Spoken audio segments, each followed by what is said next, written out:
বিয়ে করেছেন চিত্রনায়িকা পূজা চেরি। গেল রাতে এমন খবর ছড়িয়ে পড়ে বিনোদন পাড়ায়, কয়েকটি গণমাধ্যম আবার সংবাদও প্রকাশ করে। কিন্তু এর সবই গুজব বলেছেন নায়িকা নিজেই।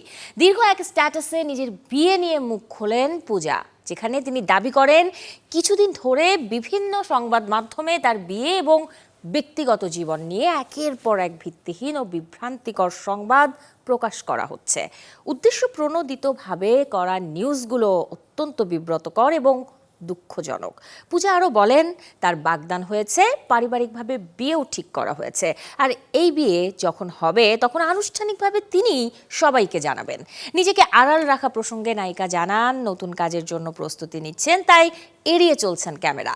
স্ট্যাটাসে দেশের আইন স্মরণ করিয়ে দেন পূজা চেরি, বলেন বাংলাদেশের সংবিধানের ৩১ ও ৪৩ অনুচ্ছেদ অনুযায়ী প্রত্যেক নাগরিকের আইনি সুরক্ষা এবং তার ব্যক্তিগত জীবনের গোপনীয়তা ও সুনাম রক্ষার পূর্ণ অধিকার রয়েছে।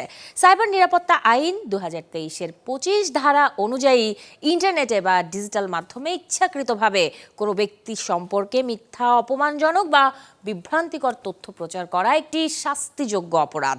সবশেষে গণমাধ্যমকে অসত্য নিউজ প্রকাশ করা থেকে বিরত থাকতে অনুরোধ করেন বাংলা চলচ্চিত্রের এই নায়িকা।